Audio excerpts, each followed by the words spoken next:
Darren, and joining me tonight is Nicole. Hello.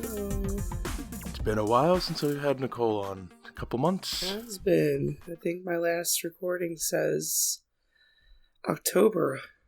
Yeah, that was 2 months ago. So, welcome back. Good to have you back. And Thanks. Tonight we're doing The Whale. The Whale is a new film from filmmaker Darren Aronofsky, who has a special place in our hearts because our first date movie was a Darren Aronofsky movie. It was Mother, which is the perfect first date movie, I would say. I think so too. Look at where we ended up. Exactly. It's a good. It's a rubber test. You'll know right away. This new film, though, The Whale, an obese and reclusive English teacher tries to reconnect with his estranged teenage daughter for one last chance at redemption. This stars Brendan Fraser, Sadie Sink, Hong Chow, Ty Simpkins, Samantha Morton, and Satya Sindhardan. It's got a 65% on Rotten Tomatoes with the critics, 92% with the audience, 8.1 on IMDb, and a 60% on Metacritic. Does any of that stand out to you as surprising? No, I think it really is user specific. I don't think that there's two people that are going to get the same thing out of this movie. So I can see why there's such a big discrepancy in numbers across the board.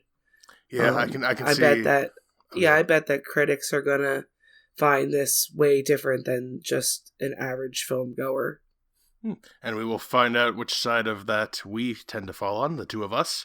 If you haven't seen The Whale, it's in limited release. We actually had to go outside of our usual movie theater chain to see it because they were not showing it yet. So in limited theaters, my guess is it'll be on streaming within a couple months. But if you want to see it in theaters, it's out. So check it out before we spoil it. I guess we're going to do that right now. So Brendan Fraser plays Charlie, the obese, reclusive English language professor. He teaches an online class. He keeps his webcam switched off because he does not want to show his students what he looks like.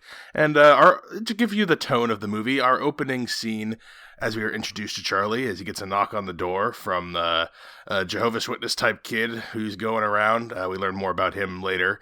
But he is aggressively masturbating to gay porn while suffering a heart attack and trying to read a poem that is sitting next to him.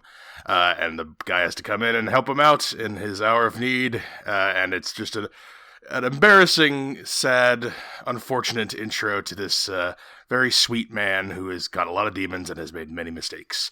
And we're going to meet lots of other characters in this movie who are all damaged or broken or hurt in some way. His daughter Ellie, who he's trying to reconnect with. His nurse Liz, who we learn more about their relationship as we go along. And we're going to meet the ex-wife, the mother of Ellie, later as well. And of course, Thomas is the name of the religious Christian missionary who we introduced to in the beginning, and he continues to show up throughout. Most of this movie takes place in Charlie's apartment. Couple of small, tiny flashbacks. They go out to his porch. But that's really about it. It's mostly in this room with these different characters interacting, and we learn all about their sad lives. So, Nicole, what did you think of The Whale? I think that's really interesting to starting off point here. Please excuse my voice, obviously. I'm trying my best to not sound like I'm dying. Like Charlie? Well, what's that supposed to mean? No. I think it's interesting that you mentioned that all this is filmed in one setting, because it really is, and that just really leans into the sad life that Charlie is living at this time. He is confined to his house. He lives on the second story of an apartment complex, and this man is probably 600 pounds. So he's immobile, for the most part. So this is his life, is everything in this apartment, and his demons are in this apartment, and his sadness is in the apartment. Like, it was very interesting that, it's all set in this place because we need to feel everything that he is feeling during this whole film. Yeah, it's like not a terrible apartment. Like No. it's isolated and it's messy because he is unable to care for it properly. We, like you said, mobility issues. He kind of has to hobble around with a. He has to kind of hobble around with a what's it called? A walker. Yeah, he gets a wheelchair later on, which is a fun scene. I actually enjoy that scene quite a bit. But yeah, he's we get the idea. He's very trapped in this place, and everyone who comes in. I think it's even one of the poems that Sadie Sink writes. This house smells. This place is disgusting. I hate everyone, or whatever. It's a haiku. It works out. Yeah, and the other thing about it too is like, I don't know what time of year this is set in, but every single day, it goes over the course of a week, I think. Every day, it's just pouring rain. It is just miserable out, and it really feels like you're trapped in there. It feels like I want to get out of this place. It probably stinks. It's probably muggy and sweaty, and I don't want to be in there. So it makes, us feel like we're in the scene too. So it was a very interesting choice. The movie itself, I didn't know what it was going to be about. I think that whatever I saw based on I don't know, what the previews didn't really allude to much of what this film would be about, so I wasn't sure what I was going to be seeing. But it's really a very sad story, very sad life of this man. I liked that it was kind of just a real life feeling.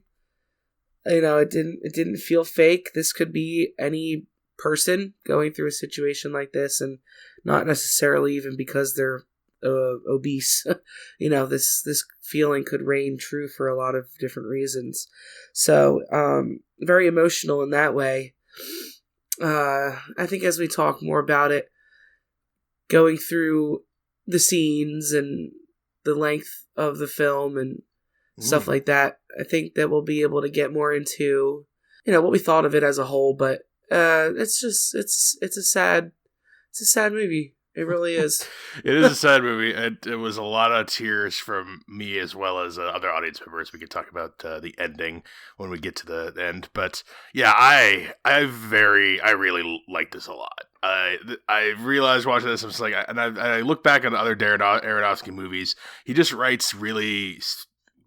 Or it's not even always his writing. He didn't write this one. It was based on a play, and the guy who wrote the play did the screenplay. Maybe it's the way he shoots things. It's all very sympathetic. Every time I watch one of his movies, I feel so terrible for the people on the screen, but in like a way that makes me tap into my emotions in ways that movies help me do, and he's like the best example of that. Requiem for a Dream with the addicts, and Black Swan with the perfectionist, and The Wrestler with the crusty old wrestler trying to make a comeback. Mother with you feel so bad for Jennifer Lawrence's character. His best stuff is when I just like I relate to any of these protagonists. Not necessarily because I am a wrestler or a ballerina or a drug addict or a 600-pound man, but he just taps into the empathy like I am unable to do in my day-to-day life. And I think that's why this and all of his movies really speak to me so well. And I by the end of this, and it's not like the people around him are always yelling at him and screaming at him. They're upset with him for different reasons, mostly for the same core event, which is the somewhat revealed. He's a gay man, and he had a wife and he had a kid that he left for another gay man. But we learned that gay man was a student of his, and we learned that that man has a relationship with the nurse that takes care of him. So we learn all these little bits about the characters going on. It's pretty believable. Like none of the characters seem like outlandish or crazy. They're over the top, a lot of them, because it's playwriting, and it's another thing. I think I tend to like the play movies. Like August Osage County is another movie adaptation that has similar reviews as this, like kind of mid-60s with critics, higher with the audience. And I don't know what that is, but like I just love the people talking in rooms. The one with Jim Parsons, Boys in the Band. Oh yeah, Boys in the Band. Yeah, see, that's another movie like I didn't really like. I like the second half of that movie. I like the second half of that movie where it's the phone calls and they're talking, like it's high stakes, like talking, where the beginning is just kind of meandering and doesn't do anything. Where the stakes are always on the line here. This guy we are introduced to is having a heart attack. He is dying in this week. Like he is He is on the brink of death. He refuses to go to a hospital because he doesn't want to go into debt, although we find out some more about that later as well. But like, this just absolutely tapped into all things that I want in a dramatic movie, and even melodramatic. He leans into the melodrama maybe a little bit too much for some people. And I think some people might read the movie's messaging wrong. I think some people might look at this and be like, they're making fun of fat people, or they're being disingenuous. I think some people were reacting to this maybe like I reacted to Uncle Frank, where it felt not sincere, and it felt I didn't feel the message land at the end. Like, empathize with this main character because of his struggles, whereas this movie completely the opposite. I totally connected with him and the other hurt people in his life, even though they're mean to him. Yeah, because it doesn't feel like theatrics. It feels like a normal occurrence that this could be. Like, I mean, it does, because it feels like a play, but what I mean by that is this situation isn't something not feasible in life. Like, this man has a very depressive state has been in a depressive state for X years, and really just let himself go. And I'm not saying I am 600 pounds, but I can relate to that feeling of not being in control and things like that. Breaking relationships with your loved ones, making decisions that are perhaps not the best decisions, or not handling them properly. Mm-hmm. And all those things can lead to your downfall and lead to your life spiraling. And that's exactly what happened to him. And everybody else has to put their life on hold for you. And just as we mentioned with Liz, I mean, it sounds like she is someone close to him on a personal level, but this is her job. And it takes a toll on you when you're just trying to fulfill your job, but there's this extra part of it that interferes, that is someone she cares about, someone she knows and loves, and that could cause her to feel some sort of depression, and everything she's been through. We get a whole backstory of the New Life Church kid, and he's got issues, and all of these combining, I think that it tugs on a lot of people in that way, where you could relate to somebody in any of these. The daughter not having a father growing up, and all of a sudden he just pops back in, and you see him for the first time, and you don't recognize him for a multitude of reasons. Yeah. And she's young, and she has every right to, feel disgusted by him and see what has happened to him, and he doesn't care about her, but all of a sudden he does, and he's asking her to do these weird prompts. I would be like, what the fuck? I'm not doing this, So it's sad to see all these different people impacted, but I think he does a really good job of making a lot of different people that watch this impacted. Yeah, and we haven't talked about really the plotty plot, like what's literally happening. What's literally happening is Sadie Sick's character, Ellie, is failing at school. He reaches out, I think because he realizes he's dying, and he's like, this is my last chance to try to reconnect, and says, I have a bunch of money saved up that because I don't go out, I clearly don't go to the hospital to try to take care of myself, I just squirrel all this money away. It's $120,000 for you, for your future, whatever you got to use it for, school, just getting your life started, whatever it is. And he's basically using it, this essay thing, as an excuse. It's bribery. Yeah, he bribes her $120,000 so that he can write her essays for her, just so that she'll spend time with him. And she is a very prickly character. She has a lot of nuance to her, and we can talk about what we think of the performance and the character as it's written. But that's like the plotty plot, and then as the week goes on, he gets worse, and then meanwhile the kid keeps showing up. Thomas, the religious kid, he keeps showing up because he wants to save Charlie. He feels like his God sent him here for a reason, and then we find out his backstory. He's a runaway. He says he's with this church, but he's not actually with the church. He showed up and got into a big fight, took some money, and now he's on the lam. And he sounds like he comes from a privileged place, but they think he's a failure, and he doesn't want to go back to them. And then his character gets more reveals and depth as we go. And then the nurse character, we're kind of in the middle part here. We talk about she and hers relationship with Charlie, before, she was the nurse, presumably, was the man that he ran off with, who is deceased, is her brother. And we learn more about this character that's not there, the husband or brother in this case. And that's kind of what binds them together, and that's what keeps the movie rolling until we get to our climactic moments. But turning to performances, lots of word on Brendan Fraser's performance. Sadie Sink's performance has also gotten praised out of the film festivals it was screened out.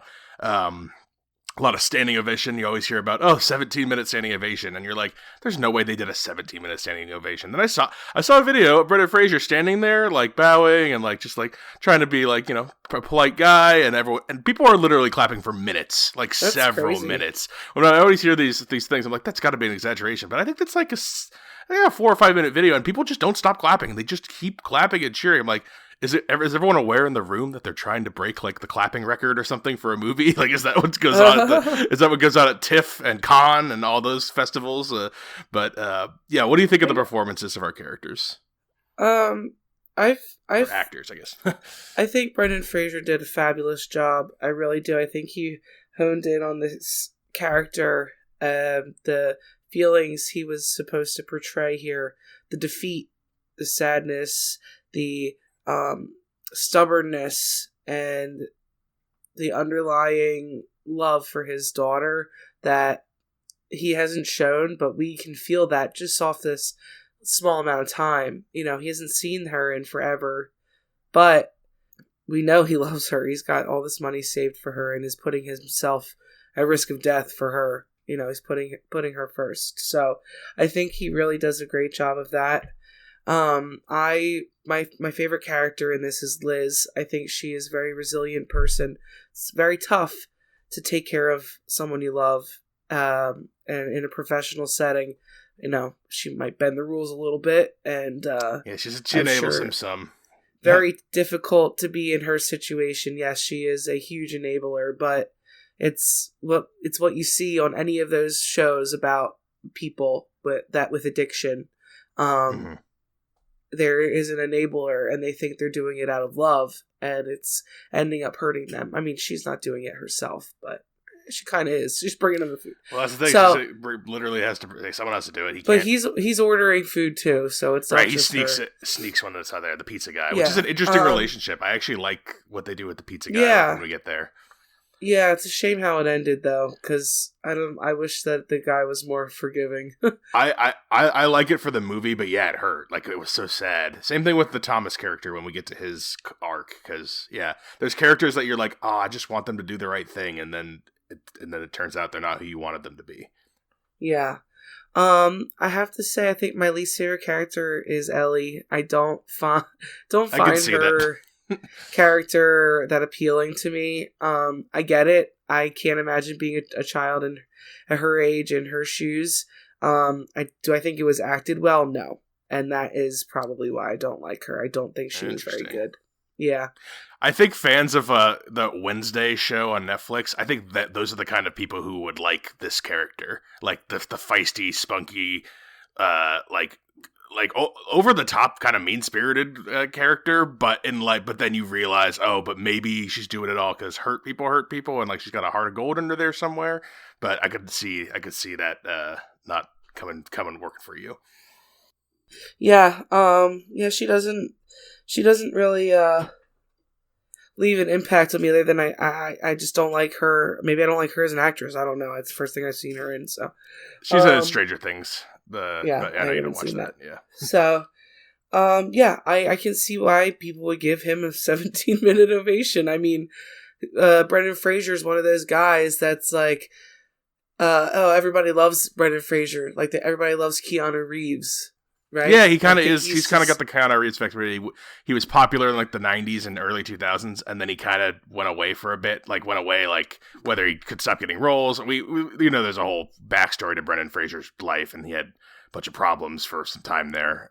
But I'm glad to see him coming back because Yeah, like I never watched like I never saw or maybe I did on TV, the George of the Jungle movie he was in, and like I never watched the Mummy movies. So like I've seen him. I had seen that checks out. That's your kind of style. But like I've seen him in like random movies here and there. It's just like one of the guys in it. He never stood out to me, but like he was in a Soderbergh movie recently that he was really he was just a side character, but he was really good in that. And this one he is completely transformed compared to anything else I've seen of it. He is absolutely like you forget that's another guy. Like you forget that's the Mummy guy. I didn't know what he was going to look like or like what it was supposed to be about. I didn't know if we were going to be like watching him engorge himself for 2 hours, if it was going to be artistic. I don't know, but I think that he did a really good job of setting up the scene with our understanding that he was not always like this, and all of a sudden, this tragedy happened and you just lose control. It's like somebody that relapses. It's exactly the same thing, and they used a different method of showing that it's not a drug addiction, it's a food addiction, and that alone just drives a lot more, I think, audience, especially in the US, probably.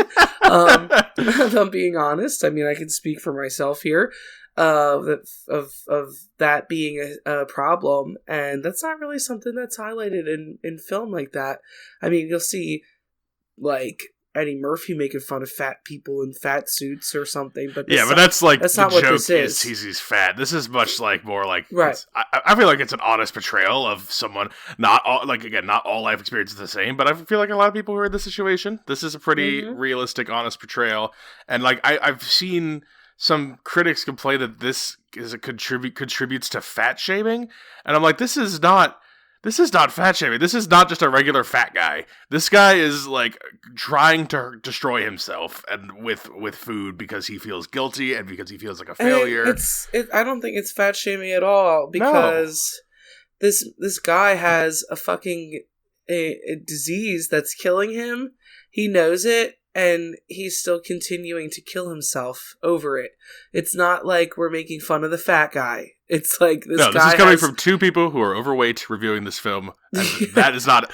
This guy is dying, and he's still not taking the steps to cancel that. That's not fat shaming. That's fucking killing yourself. Yeah, no, this isn't Lizzo having the time of her life. This is 600-pound life people on the brink of death. There is a stark difference, and this is, like that's just. Do you feel like maybe people think it's being glamorized or something? I cannot imagine walking away from this movie believing obesity or is being glamorized. Nor do I think people would walk away from this movie being like, fat people are disgusting. I don't think that's obviously not the takeaway. He's a beautiful person on the inside who's made bad choices, but like the whole point of this movie is to empathize, not pity him. Like, yeah, you do feel bad for him, and you're like, and you're from a typically superior stance, but like at the end of the movie, like I want him to like make a change, and I want him to like the end of this movie works volume for me, and it's telegraphed. I think it's a little it's obvious, but it's the right choice. He needs to like fight for himself. That's what you just want him to do. You want him to fight for himself. Mm-hmm. And you don't, I don't think if your takeaway from this movie is that fat people are bullied and they must be some Christ-like figure, like that's just, I just can't see that reading of it, because it's very clear that that's not what it's like. Well, because everybody's got to complain about something. Well, like what? Because his daughter his daughter hurls homophobic and fat insults at him. Is that this movie's a homophobic movie and hates fat people? No, that's just how people talk, and that's realistic portrayal of people. Look at the circumstance. This girl's been this man wronged her for 8 years. Exactly. I don't know if justified's the right word, but it sounds like she's a terror anyway, based off what her mother says. Yeah, that's what's her name? What's her? She's in Walking Dead. She's one of the villains, Samantha Morton, who was originally supposed to be the voice of Samantha and Her, which would have been a very weird choice, because she's much better at playing these kind of characters. She's the estranged wife. She's a drinker. She's harsh. But like all the characters, you want to see something good in them, except for what did you think of Thomas, his character and his reveal? It hurt because I was again not mad at the movie, mad at the character. So upset about this character. Well, it's hard. He's very cryptic to me. I think that it's hard to say because in the beginning, I mean, the first thing he encounters with this man is him watching gay porn, and he from there he could have been like, "You're a sinner. I'm never looking at this person again." Right. I think that's what he was going to do. But the whole point of someone that like him is that they want to try to help someone in that situation because they're not correct to them, right? Whatever. Yeah. Not to get into it more. But he keeps coming back, and I do think that his ultimate end goal changes once he meets Ellie. I don't think he comes back anymore to show Charlie Christ and things like and his savior. I think that he is trying to find purpose in his life again. And when he sees Ellie in this situation where she hates her dad, and her dad is a very loving person to her, he starts self-reflecting. Oh my God, my dad probably loves me.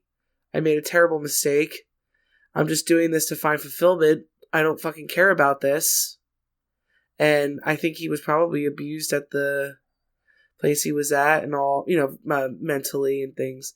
So I like how he turns around and realizes that, whatever he did, if he can forgive Charlie for watching porn and Ellie can forgive her dad for what he did, he can forgive his problems. Yeah, I like that realization. That scene. So the scene that I'm thinking of that exemplifies it most is, I think it's his last scene. Actually, is when he comes back to Charlie. He's like, "Oh, your daughter posted all that shit of me smoking weed, and I thought it was gonna be horrible, but then my parents They said for me to come home. They were going to forgive me, so it all worked out." And then Brendan Fraser's like proud of his daughter. He's like, "My daughter wasn't posting all these things to hurt people. She was just trying to help them. But she can't. She's so damaged and prickly that's all she can do is do it like that way." And then the scene goes into him finding the Bible of the ex husband, and he's got husband. The dead husband, yeah. And he finds the underlined passage, and it's a passage that basically says, it's something about the temptations of the flesh, blah, blah, blah. Basically, if you feel like you're going to be gay, don't act on it because that's a sin. Like, that's basically what the passage is saying. And you see Charlie just deflate when he says, "Here's this." He's like, "Oh, God, here we go again. Another someone coming along telling me to pray the gay away." And then he starts egging him on, rolling at him in his wheelchair. "I disgust you. You think I'm hideous." And he's talking about all his physical ailments, and then finally Thomas breaks down and just shouts out, "Yes, you're fucking disgusting!" Like, he just gets so mad. And then that's his departure from the movie. Is he arcs in his own way, but he arcs to become the bad person I think he might have always been that we didn't realize. I think he was having a crisis, and he came out on the other end realizing the wrong thing, and then now he thinks like, "Oh, like it just sucks." Like, it's another person that has failed Charlie, and Charlie has failed them. It just hurts. I hate it, but in a good way. Yeah, I mean, I don't know if that child really knows what he's doing. I mean, he thought he was going to hell and for being addicted to smoking pot. So yeah, who knows really what he has endured? But he's not my favorite character either. But I don't think I find him as offensive as the daughter in terms of their acting skills. Oh, you think that like the performances, the Tyson? Yeah, he's fine. He's dealing with his own thing. I don't think it really pertains as much to people the movie. Though. Like, do you think Ellie as a person, is Ellie a better person or is Thomas a better person? Well, because Thomas is easier to deal. Oh, go ahead. Sorry. I don't know how much of Ellie's problems are stemmed because she didn't have her father figure. She sounds like she's a terror to her mom too, who does everything for her. As much as she can. But she's posted shit on Facebook, and she sounds like a horrible child. But she doesn't sound like she's doing that bad in school. Just one class? I can't tell. Is she a liar? Is she just making shit up? Who knows? It's hard to tell. Well, it's like when you think about Ellie and Thomas as the two characters, because Thomas is in the room. If you're talking to Thomas, he seems like a perfectly fine, nice guy. You know, he's cordial. He's polite. And then Ellie is not. Ellie is horribly she attacks everyone she sees and just tries to fuck with them. She's aggressive and mean spirited. But Thomas's reveal is that he thinks Charlie's inherently wrong for being gay, and he needs to stop being gay in order to save himself, and that will be the first step towards his redemption into Christ. And Ellie, though prickly and horrible as she is, ends up helping Thomas return home. And helps her father in the end too. Right. So, who is the true good person? Is it the person who's easy to deal with but has underlying hatred, or is it the person who makes everyone miserable but is trying their best? I'm not trying to insult you at all, but did you come up with that yourself, or are you reading what this movie is about? I'm not. I thought I came up with that myself. That can only be the only thing that this is supposed to mean. Well, yeah, that's why I'm telling you. Darren Aronofsky movies, they speak to me. People say they're too melodramatic and too this or that. It's a crime. I really think he's one of our best working filmmakers, and his style just fits me. Every time I see something, I'm just always, everything feels like it's paying off. I'm thinking about stuff. I want to watch all his stuff again. That's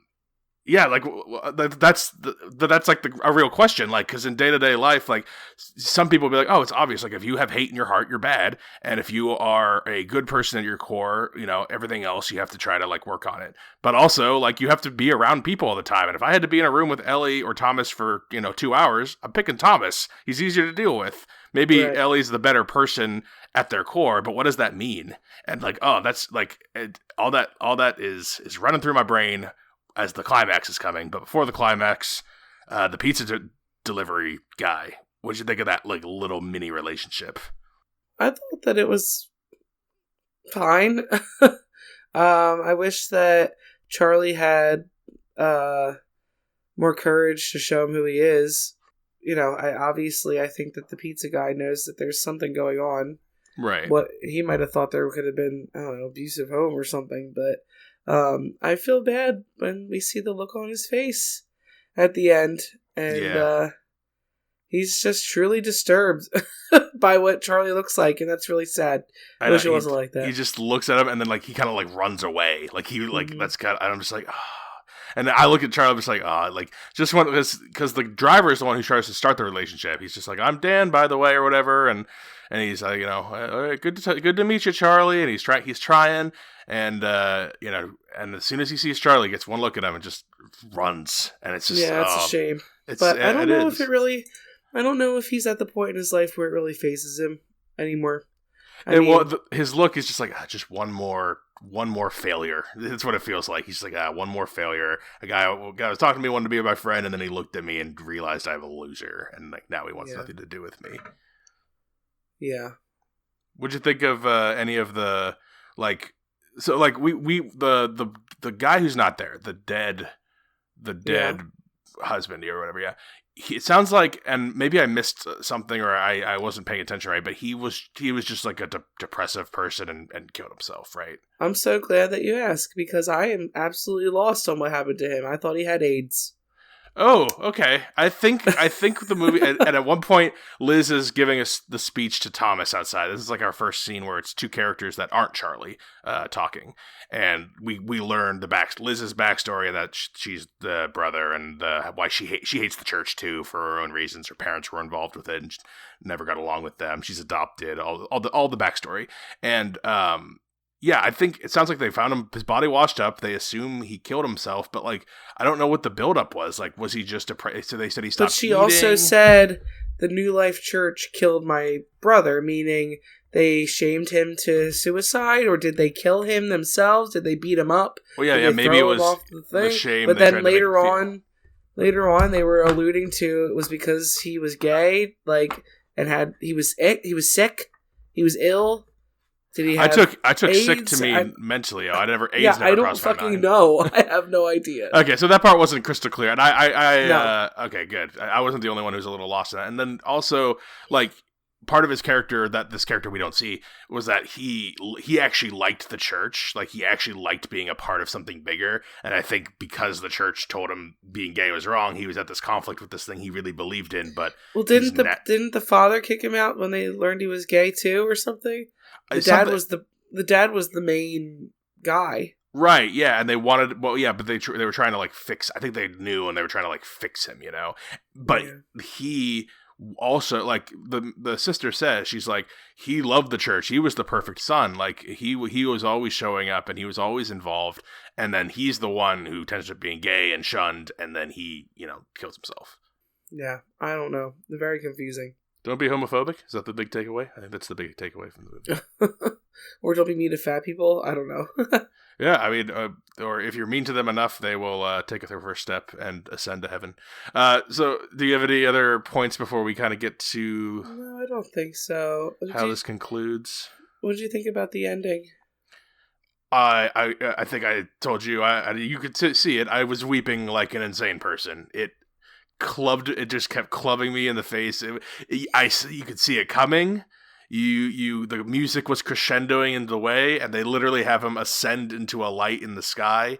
Did you expect that essay was hers when she was younger? No. Great mini twist, right? Because he's reading the essay, and you just assume it's the boyfriend's, and then you find out it's hers. And that was oh man, maybe that was actually the beginning point of realizing he really did care all along. He never did. It wasn't. He didn't. Yes, he left his family because he was gay and he wanted to have. He fell in love, and that's part of his speech at the end. He's like he felt he's so sorry that he had to do it. There was no other way to do it other than to hurt him and his mom completely. And then he loses his only person, and now he has nothing. No wonder he's given himself this self-imposed exile. Oh shit, what was I had another question for you. So like, yeah, the ending, like, and they set it up good. Okay. She takes the, early on in the movie, she's like, if you really care about me, walk to me at the door. And he gets the walker, and she's like, no, not the walker, like you yourself. And he tries, and he falls through a table, and it's just, you know, another sad embarrassment. She leaves. And at the end, he perseveres and takes the steps. He literally takes steps to her, and you could see it's going to kill him. Like he's already about to die. He looks terrible, and he has congestive heart failure. And you know, the nurse even says throughout the movie he's going to be dead in a couple days, within the week or whatever. But like and the poem's going. It's just all working for me. And I'm sobbing. I was like sobbing. Like I haven't cried that hard in a movie. A little bit because I felt like I was supposed to. You felt obligated? And we can talk about, here's a little theater experience for everyone. We watched this on a weekday night. It was probably 10, 12 people in the movie theater. It was a smaller theater, not full, but, you know, people in there.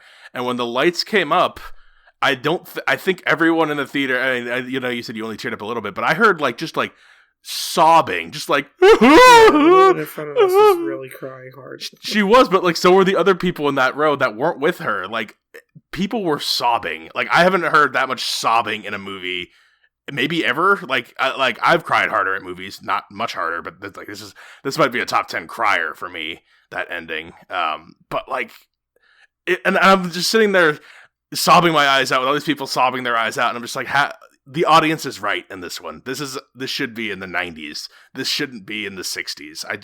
And maybe you disagree. Maybe you think 60s is perfectly fine for it, but I just like it. When a movie pulls that so much emotion, it doesn't matter if it's telegraphed. It doesn't matter so there's a little bit of clunky writing here and there. The writing's not perfect. There's some funny jokes and stuff in here too that keeps it light from being too depressing.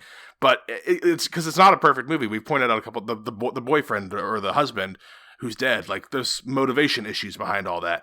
But if you're smacking me in the face with that ending and I can't stop crying, then you have won. You have made the art you were going for. You did it. Like I can't take it away from that. Okay, great. I have one other question. Yeah. Do you think that perhaps it was too on the nose with using Moby Dick and the whale for it being an obese person. Maybe it translated better in the stage play. Not super subtle. Like when we talked about Mother before, like when we talked about that, there's stuff in there that like we thought was just super obvious. Same thing with what was the Alex Garland movie, Men, with all these biblical stuff and like it's just so obvious. And like similarly, the whale, Moby Dick, he's a monster. He's self-imposed exile, and then his own sad story with the captain. And I think the metaphor is supposed to be Sadie Sink's actually the captain, and the whale is obviously Brendan Fraser. But like, it's just maybe it's too on the nose. Maybe it's too melodramatic. Maybe this is for critics what like This Is Us is to me, where it's just too sappy to be taken seriously. But I don't know. It speaks to me. It works. It works every time. Darren Aronofsky, I have not seen two of his movies, which are the two lowest rated, Noah and The Fountain, I think. But every other movie of his I've seen is like 4 stars or better. They floor me. Like and this is no exception. This is maybe my second or third favorite movie of his. Yeah, I thought it was good. Yeah, okay. Well, it sounds like you're more in the 65% crowd. That's perfectly fine. I'll put myself there. Okay, well, having said that, would you recommend The Whale? Yeah, I would. I think it needs to be seen by a lot of people. Do you think most people would at least like it as much as you did? Yeah, I think so. Yeah, I mean, as long as people aren't just, fat guy. You know, I don't know how people are, but like, if you're just watching it thinking that and not realizing what the story is, then I think you're not going to like it. But if you really take a minute and think about it the way we did, I think that you would like it more. Yeah, I loved it. Absolutely loved it. It's going to be talked about by me at least on the top 5 at the end of the show. Yeah, whether it makes the top 5 or it's an honorable mention, it'll be in there because this is one of the best movies I've seen of 2022, and it's been a strong year. I've liked a lot of movies this year, and I haven't even seen as many as I'd liked. We've been so busy. The shows have been sporadic, but I don't want to take any way away from this movie or the year 2022 has been in movies. I've been very happy with it. So that's 2 recommends, 1 love, 1 like for The Whale. And we got a couple other movies coming up. We're going to do Glass Onion, which was out earlier in November. It's on streaming now, so it's nice and accessible to everybody. And like I said, we got The Draft Show. The Draft Show. Everyone loves The Draft Show. We're going to draft our movie teams and compete on my Instagram, which has been very dormant, but I promise that we'll be back up for the tournament. And then we also have our top 5 show. Those will be coming in January, so in a couple days here. In the meantime, if you have anything to recommend to us, January, not as much stuff to watch. We might have some downtime. Films with the Women in My Life on Facebook. Reach out to me on Instagram. I'm Brennan_podhost. And you can email the show, filmswiththewomen@gmail.com. We also have a YouTube channel where the podcast audio just goes right up there and there's no video. It's just the logo of the show. But if you want to listen on YouTube, you don't have a podcast player. I know some people like to just use YouTube to listen to stuff. We have a YouTube channel. It's Films with the Women in My Life. Nice and simple. So, that's it for The Whale. Thank you for being on, Nicole. Okay, thanks. Till next time, this is Brennan signing off saying thanks for listening and enjoy your movies.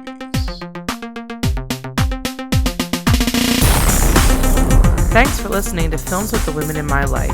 If you enjoyed being a listener in our life, please rate and subscribe on Apple Podcasts or on your favorite podcast app. Keep up with the latest from the show on Instagram at Brennan_podhost, on Facebook at Films with the Women in My Life, and on Twitter at FilmsWomenPod. Finally, you can email the show with questions and suggestions at filmswiththewomen@gmail.com. Original music for the show was created by Ian Burke and Chris Iwanek. Original artwork created by Nicole D'Alessio. This show is produced by Brennan Snyder. Thank you again for listening and enjoy your movies.